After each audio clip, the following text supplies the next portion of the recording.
Hello again. This is a group effort, and today, we're having the Felsina Chianti Classico Riserva Rancia that Leah is so nicely holding.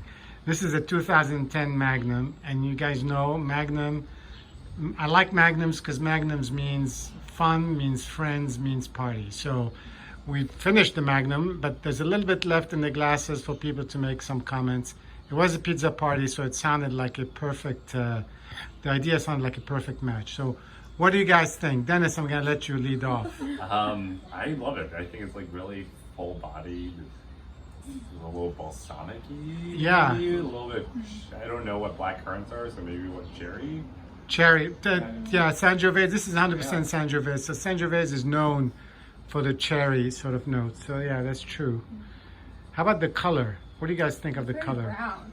Is it brown? I found it surprisingly like brown / orangey, going to the brick side much more than ruby or purpley. Yeah, no it's purple. true. It's a Very little bit solid. of a starker color. Yeah. Yeah, it's a little bit more. I think it makes you think of earth maybe a little more than some other wines.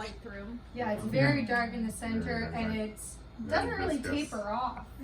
Yeah, this is 2010, so it's an old wine, but I mean, I think it's surprisingly still sort of lively for an old wine, kind of like the dog who's trying Wants to. be in here? Yeah.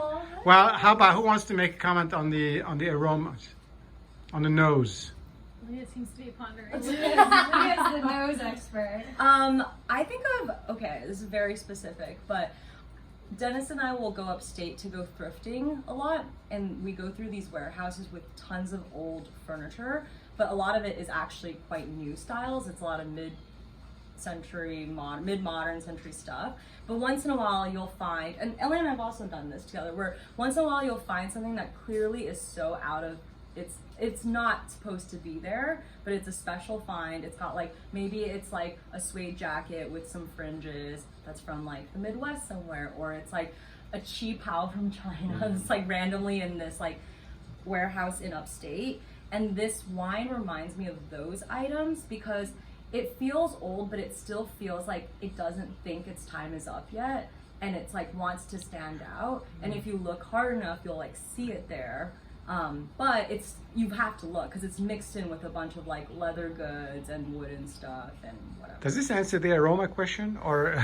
I'm not sure. I would say aroma, it tastes very peppery. Like that's my main thing. It tastes like when you're at like Sichuan's like restaurant and you love like the boiled fish dish. It tastes like really good pepper that hits the back of your tongue. Oh, okay. Well, what do you guys think?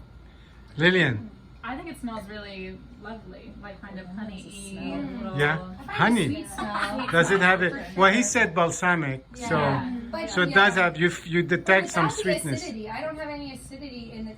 On the nose. We're talking about the nose here, not the suede fringes. I just had a weird sniff of like horse farm. Whoa, man, okay. In the best way. Yeah. That's good. That feels like it runs counter to Lillian's. Yeah. No, it's like No, I don't think it's a warmth. Yeah. like a No, I summer could see warmth. like Sorry, a like bookstore. floral. I could do like Hay. bookstore. A little tiny bit. Sun-baked hay. Yes. Yeah. It's warm. It's like a fruit tree in the sun. It tells you it's coming from the earth. It definitely tells you that. I think you get to a point after a certain age where these are called tertiary notes that take over from the primary and secondary fruit and flower notes. So you do get into something a little less fruity. I got a little bit of. Can we go to the taste? Okay, go to the I taste. skipped ahead earlier. Samuel, Should do you want edit mine for the sour taste. as- No. It's all about the taste for me too. Yeah. So Landon, what do you think? On the palate, on the tongue, in the back of the throat. For me, I'd say I'm getting like pop rocks on the stone hearth. I'm getting spicy and invigorating at the tip of the tongue, and then warm as it goes back. Huh. Classic, but free-spirited.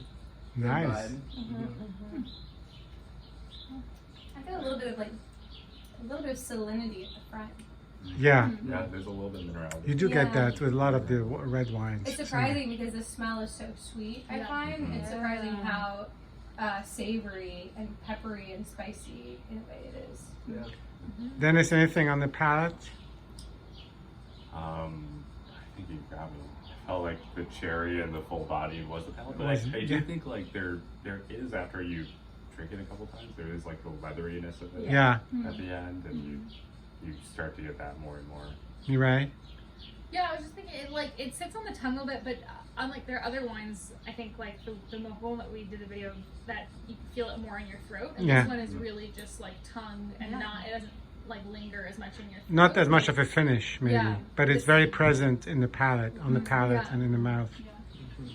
Well, you know, Magnum equals party equals 6 different opinions from 6 different people, and that's really what makes it all fun. So, see you again soon. Cheers. Cheers. Bye-bye.